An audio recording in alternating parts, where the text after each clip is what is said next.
Welcome back, welcome back. This is the first video that we are doing as far as programming overviews since coming back from all the holidays. I know some of you, might be feeling uh, the whole not eating right, maybe not sleeping right, and maybe not exercising enough that you've been putting your bodies through for the past 2 weeks. But I encourage you, even though it might suck to come in today or tomorrow, whenever you make your appearance back at the gym, just get it over with, get those first few workouts back in, and you'll kind of, start to feel like your old self. So don't delay, especially if you've, really kind of outdone yourself. Get back in the gym, get back on track. So as we start kind of warming up into the CrossFit Open, which we're all going to be doing the workouts at the gym together. So we're going to be kind of be tailing our programming to that, which is going to start on the last weekend of February. So you'll see subtle changes here and there that are kind of be specific to the types of workouts that you'll see on the Open. So today we're kind of getting back into the back squat routine. Lots of rest. Every 3 minutes, you'll have more than enough at 80%. This should be a weight that should not be ugly, right? It should be tough, but not ugly.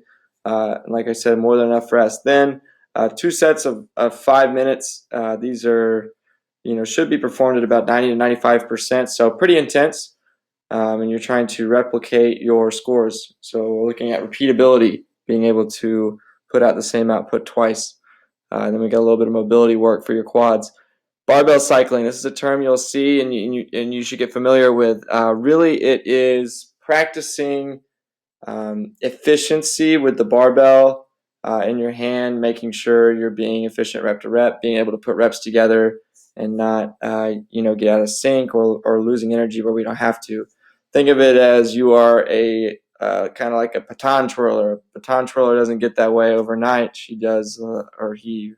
Never seen a male baton twirler, but regardless, they spend hours and hours and hours and hours, thousands of hours throwing this thing up in the air, twirling it around. Well, we're not going to spend thousands of hours, but we are going to spend 1 or 2 sets or 1 or 2 days per week practicing movement just with the barbell. So 8 unbroken touch and go power cleans, resting 2 minutes per set, starting at about 50% of your 1 rep max power clean, and building every time if you're able to. But the point is to be unbroken and work on your efficiency. Then an EMOM, dumbbell no squat man makers, which might be new for some of you. 5 to 8 box jump overs, and then some double under work depending on your ability. Then some accessory work, hamstring as well as abdominal stuff, which is very important to pair with squatting and Olympic lifting. Wednesday, we've got 3 rounds, not for time, and this is really just movement primers, really to kind of open up your shoulders for the pull-ups and the thrusters. We've got some banded YTWLs, 10-meter handstand walk using a partner assist if needed, so you'll get away from the wall, ideally, and feel what it's like to actually be upside down in the middle of the floor. Then 3 broad jumps for distance, just opening up the hips and creating a little bit of explosiveness. Then conditioning segment, every 6 minutes for 24 to 30 minutes, a row, 10 thrusters, 10 pull-ups. Advanced athletes should perform chest to bar pull-ups. If you can't keep up with every 6 minutes, if that's just too much, your engine's getting way too heated, scale it. I want you to stay in that same time frame, but let's just scale down the amount of work. Don't feel ashamed. Tailor it to your needs. Thursday, banded deadlift singles again at 65%. Actually was almost 3 weeks ago now. We did it at 60%, so we're just popping it up just a bit. Then deadlifts, building up to that 3 to 5 reps at 90%, which is up 2% from the 16th of December.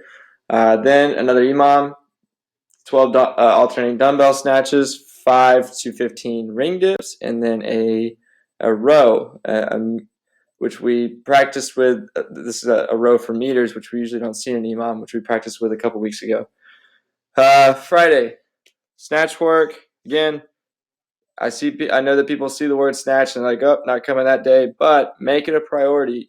You're never going to get better at it. You're never going to get comfortable with it unless you just force yourself to come through these days. They're programmed to kind of warm you up into it. And the reason we're doing all this technical looking stuff is to break down the movement for you so that you can get better bit by bit before we put it all together again.